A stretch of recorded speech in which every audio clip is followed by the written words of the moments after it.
Thank you for having me here, and before I start I'd like to acknowledge the traditional custodians of the land, this beautiful land that we're meeting on, and pay my respects to elders past, present and future, particularly the Aboriginal people in the room.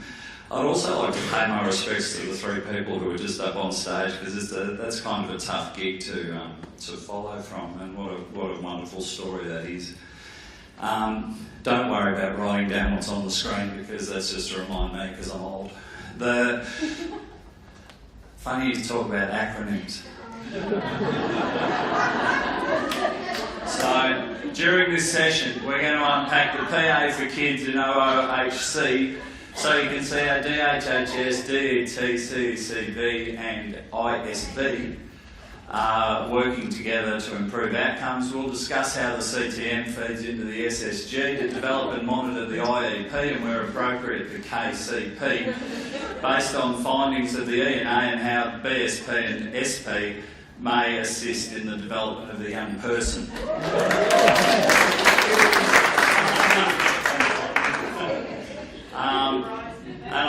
That was put up just to be stupid, but that's what it's like going into a school for a lot of parents and a lot of carers. That's what it's like. I've been in education for about 100 years, and that's what it's like for me too. So we've got to break down some of that stuff. But I will attempt to make sure you know what all that stuff is by the end of the session.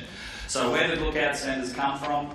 We're based on the virtual schools model from the UK, where one of the rare initiatives to get ongoing funding through the government, and we're pretty happy about that. There's 4 of us. There's one in each region, and we've got a small group of people who work really hard to improve outcomes for kids in out-of-home care. Our job is to lift outcomes. Now, lift educational outcomes.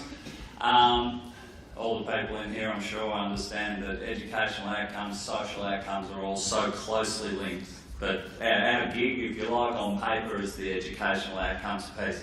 Increase the accountability of Department of Education and Training and Department of Health and Human Services, so that they don't always play nicely together in the past, and our job is to build that relationship and to make sure that Department of Health and Human Services and Department of Education do work more closely together for the benefit of the kids in out-of-home care. And to build the capacity within schools. So a lot of our work is around working with school teams, working with network teams, around trauma-informed practice, around how to better cater for young people in out-of-home care. I was talking to a young man. One of my problems is I drift off the subject, but I was talking to a young man on the way here today, and he was standing at the lights up near the Windsor, and he was crying. And I said, you're right, mate. And he was homeless, and he went to collect some money this morning from someone who owed him money, and they reneged. They didn't give him the money, and he was beside himself. And it brought home to me that how to judge a good community or a good society is how well the more capable look after the not so capable. And clearly we've failed that young man. So we've got to make sure that we work our hardest to make sure we don't fail anyone else. Now, our role is to work with young people in statutory care, so foster, lead tenant, residential unit, and kinship care. However, a lot of the strategies that we work with schools also work for young people in permanent care too. So never ever think, if you're a permanent carer, never ever think that Lookout's just for kids in statutory care. All right, give us a yell if you need a hand. This is what our job is based around. And that's the out-of-home care education committee. It's the partnering agreement. And within the partnering agreement, there's a whole lot of stuff that sets out what schools should be doing and what Department of Health and Human Health and DHHS should be doing. So it started in 2003. There was another one in 2011, and it's being refreshed now. So the essential elements from your point of view, these are the big ticket items. The student support group. So that's what puts together the education plan and make sure that things are travelling along well. Individual education plan, that's what the student support group puts together, and that makes sure that the people involved with that young person know that young person. Kind of important. And it gets back to that student voice that one of our special guests was talking about before. The best person to talk about what a kid needs is generally the kid. So that's got to be reflected in that individual education plan. The education needs assessment, that may be, as you were saying, that doesn't need to be a cognitive assessment and a speech assessment. That's what some people think an ENA is. It's not. An ENA for a child, for a young person who's travelling really well, might be a discussion with their previous teacher and a gathering together of information. It doesn't need to be a barrage of tests. Our kids get tested within an inch of their lives anyway. So we don't need it. It needs to be tailored to suit that young person. And the learning mentor. The learning mentor is someone within the school, the go-to person. Doesn't have to be their classroom teacher, it doesn't have to be the AP, it doesn't have to be the assistant principal, it doesn't have to be the welfare person. It can be anyone. When I was a real principal, the learning mentor for two of my kids in out-of-home care was the maintenance guy, because it was a trusted, long-term relationship with an adult.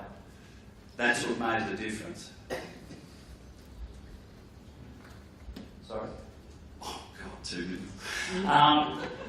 And what we want added to the next agreement is the designated teacher role, which is what we've already heard a little bit about today. And we're rolling out training across the southeast of Victoria. I know southwest have done theirs. They were the test site, and we learn a lot from what they do. But ours is rolling out, and it's having that one person, at least one person, trained up in every single school. And we move into the Catholic space next year, which we're really excited about, and independence. But that one person in the school who monitors and makes sure that the things are happening that should be happening.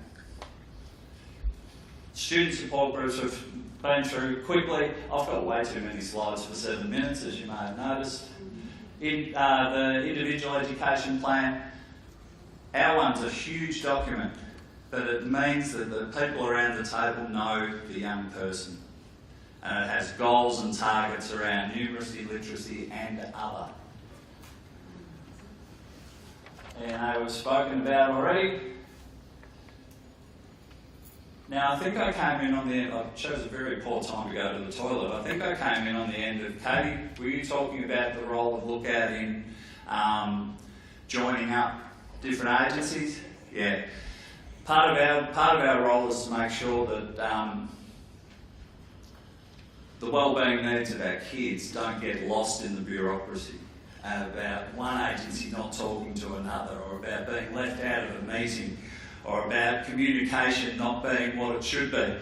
So that's part of our role, is to bring those people together and make sure it is. So if you find that you're having trouble communicating with the school or communicating with the support agency, contact the Lookout Centre in your region. And if you don't know the contact details, my card's on all your tables. Ring me and I'll tell you if you're in our region or who to contact in yours. That's the longest 2 minutes on that. So last thing I want to say, these are the parts of the partnering agreement that are really important for you to know as carers. The school's responsibility is to enrol the student without delay. If there is delay, let us know.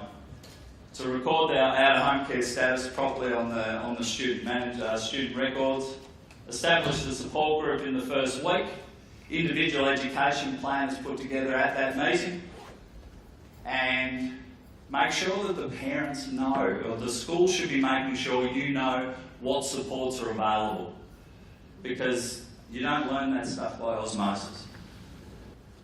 And I'll call it quits there because I don't want to go over time. But thank you for your time, and I hope I can come back sometime and flesh it out a bit.